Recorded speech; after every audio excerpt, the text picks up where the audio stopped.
Εντάξει, σίγουρα όταν είσαι στον Παναθηναϊκό αυτό που θες είναι να έχεις επιτυχίες. Η ομάδα, θα έλεγα, 2 χρόνια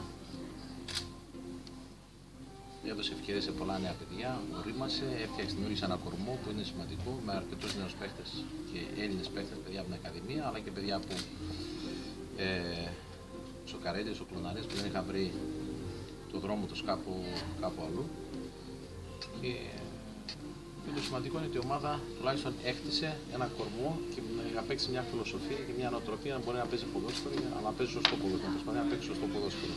Και έχει ποδόσφαιρο άναρχο.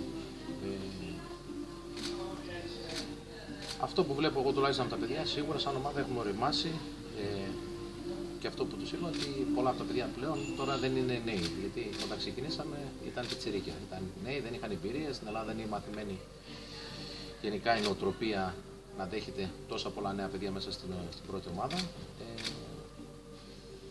Τώρα πλέον είναι άντρες. Ότι τους έχουν κάνει 50 συμμετοχές και άνω σε αυτά τα 2 χρόνια. Οπότε οι απαιτήσεις σίγουρα μεγαλώνουν. Αλλά αυτό θα ξεκινήσει πρώτα από τους ίδιους, τους εαυτούς τους, αν μάθουν να αναλογιστούν που βρίσκονται, γιατί πλέον δεν υπάρχουν τα περιθώρια να λέμε τα ίδια πράγματα που λέγαμε πριν 3 χρόνια όταν ξεκινήσαμε. Ότι πλέον τώρα τα πράγματα ο καθένας ξέρει τι πρέπει να κάνει. Και αυτό φαίνεται εκεί τουλάχιστον ότι η ομάδα σε αυτό το κομμάτι έχει προχωρήσει. Αλλά από την άλλη έχει μεγάλος ανταγωνισμός μέσα στην ομάδα και θα πρέπει όλοι να μάθουν να ζουν με τον ανταγωνισμό πλέον. Γιατί στο υψηλό επίπεδο θα παίζουν μόνο οι καλύτεροι. Και αυτοί που θα πραγματικά θα δείχνουν ότι είναι οι καλύτεροι θα παίζουν. Ξέρουν όλοι ότι δεν υπάρχει αδικία, τουλάχιστον να αδικούμε κανέναν, αλλά από την άλλη πλέον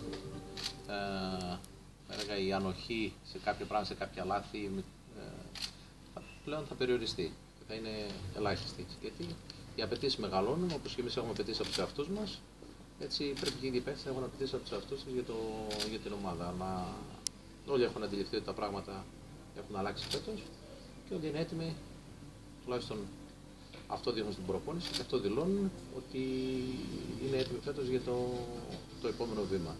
Τώρα ποιο θα είναι το επόμενο βήμα θα φανεί στην πορεία. Υπάρχουν 2 στόχοι φέτος ο coach, όπως κάθε χρόνο, αλλά φέτος αγώνονται πολύ. Ο ένας είναι η Ευρώπη, η πρώτη ομίλους του Champions League που μοιάζει με θαύμα βάσει του αντιπάλους, και άλλος είναι το πρωτάθλημα. Θέλω να μας πεις για την Ευρώπη, κατά πόσο θεωρείς ότι είναι θαύμα αυτό που λένε οι πρώτοι ομίλους του Champions League και με τι θα είσαι ευχαριστημένος. Και το δεύτερο για το πρωτάθλημα θέλω να μας πεις κατά πόσο μπορεί να διεκδικήσει ο Παναθηναϊκός ένα πρωτάθλημα με τους όρους που διεξάγεται. Καταρχήν για την Ευρώπη το σημαντικό είναι να μπορέσουμε να περάσουμε τον 3ο γύρο. Περνώντας τον 3ο προκριματικό γύρο θα είναι σημαντικό για την ομάδα για πολλούς λόγους. Θα έχει εξασφαλίσει τουλάχιστον την ευρωπαϊκή συνέχεια, που αυτή θα είναι η Europa League και θα διεκδικήσει την προσπάθεια να μπει στο όμιλο Champions League. Ξέρουμε ότι είναι δύσκολο, αλλά αυτή τη στιγμή στο επίπεδο που βρισκόμαστε και στο επίπεδο που θα είμαστε την περίοδο εκείνη, δεν μπορούμε να πούμε ότι θα είναι κάποια ομάδα από αυτές που θα παίξουμε ότι θα μας διαλύσει. Αυτό είναι κάτι που τουλάχιστον μπορώ να το υπογράψω. Ξέρουμε ότι θα είναι δύσκολο για εμάς, αλλά θα είναι αρκετά δύσκολο για τους αντιπάλους. Και αυτό που τονίζω συνέχεια στα παιδιά είναι η σημασία στη λεπτομέρεια. Θα πρέπει να βελτιώσουμε τις λεπτομέρειες. Το γεγονός ότι το γνωρίζουμε και κάνουμε κάποια λάθη και λέμε ναι, έπρεπε να το κάνω, αυτό πλέον δεν θα πρέπει να υφίσταται, τουλάχιστον σε αυτό το επίπεδο, γιατί τα λάθη κοστίζουν. Από εκεί πέρα, σίγουρα στην Ευρώπη, ο πρώτος στόχος είναι για μένα να περάσουμε το πρώτο προγραμματικό γύρο και από εκεί και πέρα, έχοντας εξασφαλίσει σίγουρα την ευρωπαϊκή συνέχεια της ομάδας, ο επόμενος στόχος θα είναι να συνεχίζει η ομάδα να παίζει σε ευρωπαϊκές διοργανώσεις και μετά τον Ιανουάριο. Για μένα προσωπικά πιστεύω ότι αυτός θα είναι ο στόχος της ομάδας. Πρέπει να έχουμε σαν στόχο στην Ευρώπη να κάνουμε το επόμενο βήμα. Όσο για το ελληνικό πρωτάθλημα,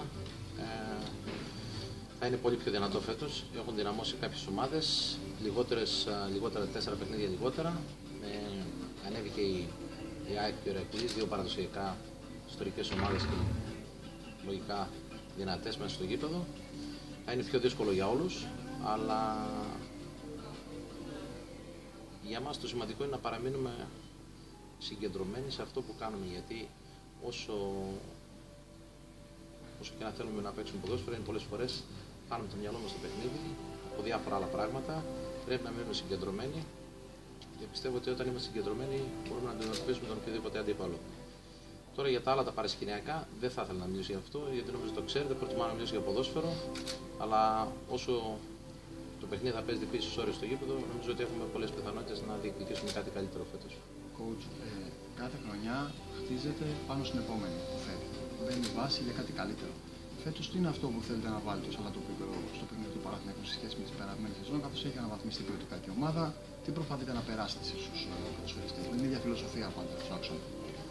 Εννοείται τεχνικά ή τακτικά? Τακτικά μάλλον, με συγχωρείτε.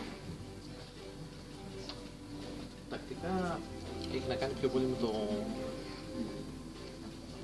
το πώς αντιμετωπίζουμε το παιχνίδι. Αυτό που είπαμε ότι τον πρώτο χρόνο βάλαμε κάποια στοιχεία στο παιχνίδι μας, τουλάχιστον σαν βάση. Το δεύτερο χρόνο προχωρήσαμε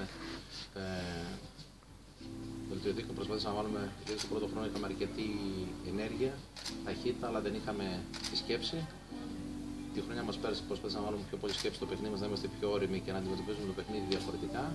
Και φέτος αυτός που ήταν στόχος είναι να βελτιώσουμε τις λεπτομέρειες, δηλαδή να προσπαθήσουμε να κάνουμε τις λεπτομέρειες να γίνουμε πολύ καλύτερες στις λεπτομέρειες. Γιατί εκεί είναι που κρίνονται οι τίτλοι, εκεί είναι που κρίνονται οι στόχοι και εκεί είναι που κάνουν τη διαφορά οι μεγάλοι παίχτες, θα έλεγα. Είναι κάποια πράγματα που πολλές φορές φαντάζουν απλά, αλλά είναι και τα πιο δύσκολα. Και όσο συνεχίζουμε εμείς να παίζουμε απλό ποδόσφαιρο και παίζοντας ποδόσφαιρο, έλεγα, κατοχής και δημιουργίας,